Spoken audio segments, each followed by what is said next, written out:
is this a lot of makeup? Of course it is. I never said I was a minimalist. Do you need to wear all of this? Absolutely not. Hey everyone, it's been a while since I've done a sit down, get ready with me kind of video. So here I am, and today has a particular focus. So I want to highlight some of the techniques that I use all the time and I get asked about the most. And I wanted to highlight a new palette I picked up during the Nordstrom anniversary sale that is still available. The outside is beautiful. The inside is stunning and very wearable. So I will also have listed down in the description box and pinned to the top of the comments the brushes that I'm using, anything I can think of I get asked over and over again about, so that it is an easy place for you to reference. And in the interest of keeping it realistic, I'm gonna put on my makeup here the way I really do when I'm sitting in my bathroom, which is not with my hair done, earrings, accessories, and a full outfit already on. I'm in my bathrobe. I will actually link this bathrobe. It's my new favorite. It's a summer weight bathrobe. Comes in a lot of colors, very budget friendly. But anyway, this is real life. So I have all of my skincare on. I've done tons of videos on what that is in general, but I will also list those products towards the top of the description box if you're curious. Let's jump in with the product I use the most consistently and also get the most questions about, and it is the TRISH MCEVOY Instant Eye Lift. This is a corrector, not a concealer. This is not meant to conceal blemishes. It's meant to correct under eye darkness, and it goes on very first thing out of all of your makeup products before foundation. And there are a few ways to put it on. I'm going to show you a modified way. Ideally, they direct you to draw a triangle all the way to the end of your nose and then up. I don't have that much darkness, so I'm gonna just do one side. So I just do a little bit, and if I'm in a huge hurry, I'll just do a stripe under my eye.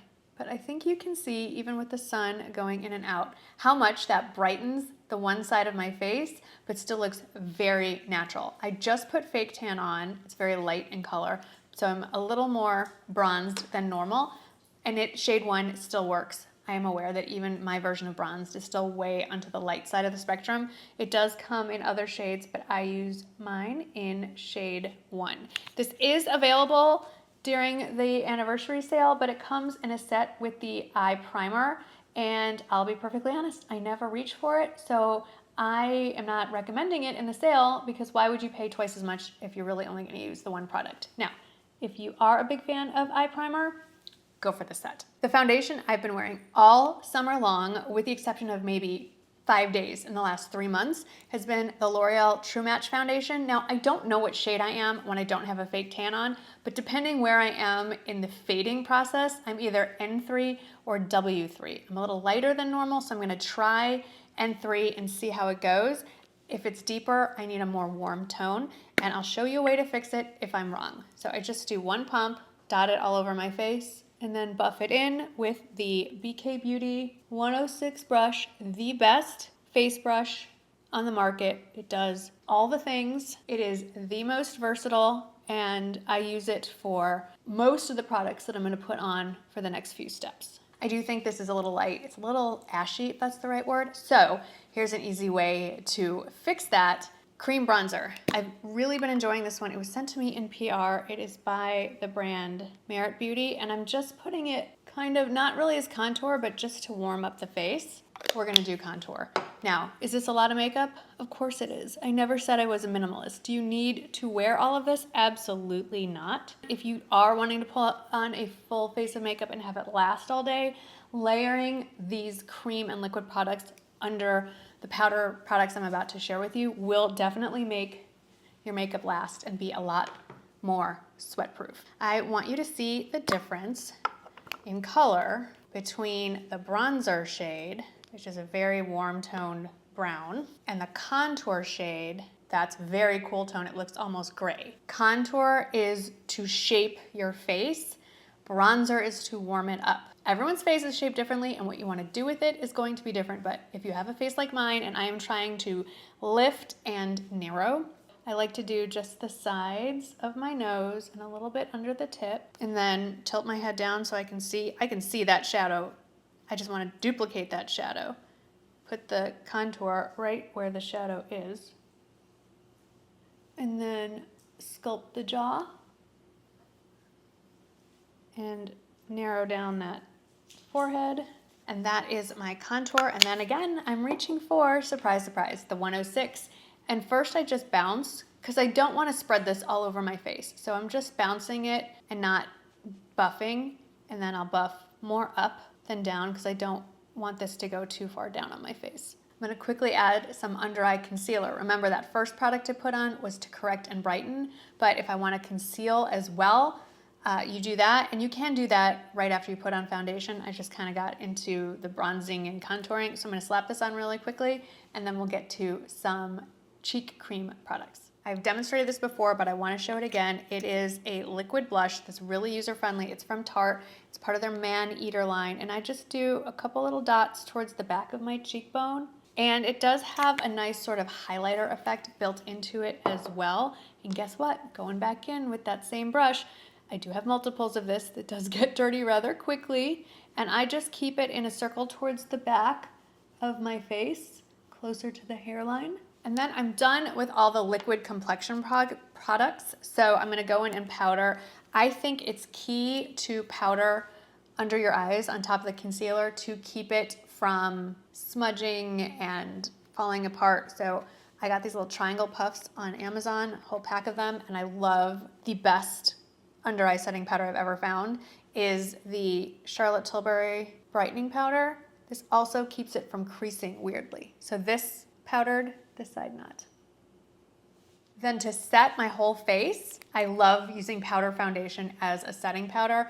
And the one I've been using the whole summer, I just got another one because I needed it, is from Wonder Beauty. And it is their powder foundation. Comes in a few shades. I use the light range, which is too dark for me in the winter. And first I pat, especially where I put anything liquid, and then I can buff a little bit. I recently shared that I went to the farmer's market and the sweat was running down my face. My shirt dress was soaking wet. My makeup was perfect. A lot of you asked, how is that possible, especially the bronzer?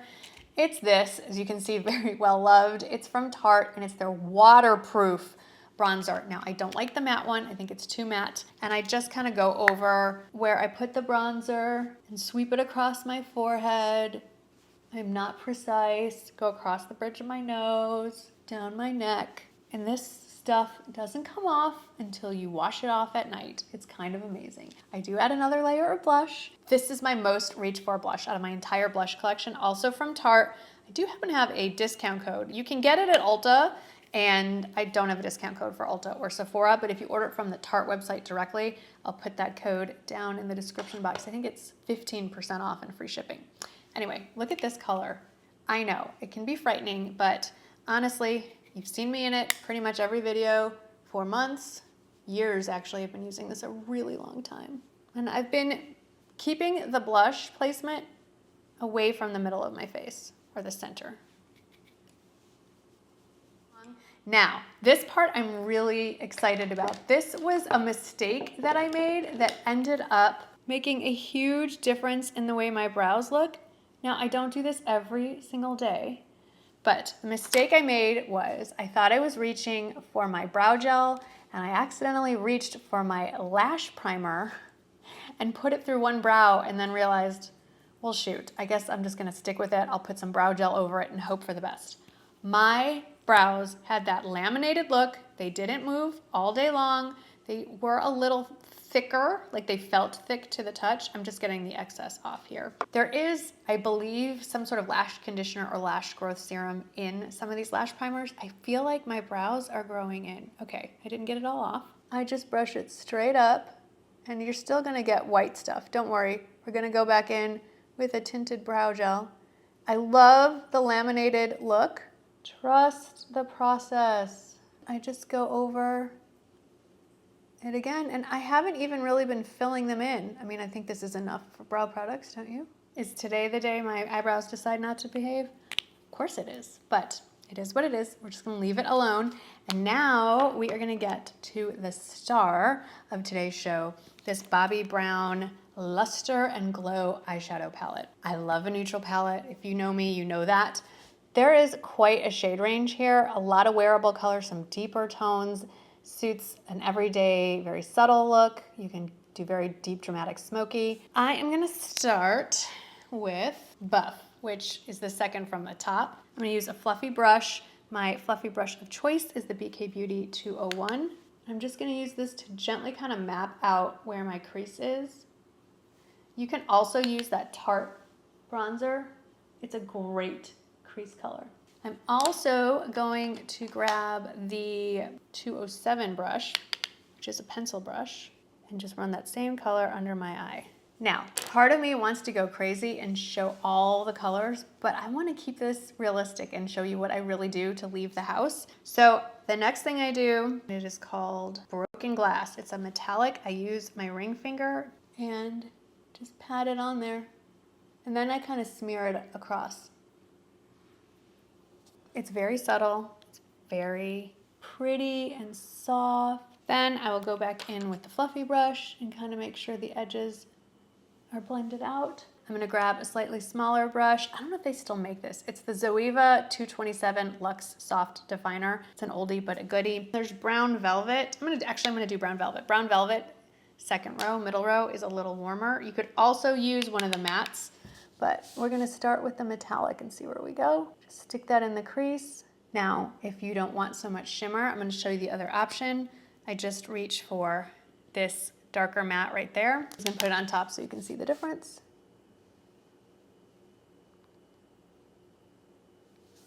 And then go back with your fluffy brush. And then because I have hooded eyes and everything tends to fall down, I make sure I have clean fingers. And I just go like that to clean up the edges. The eyes are done. I'm gonna do the setting spray now.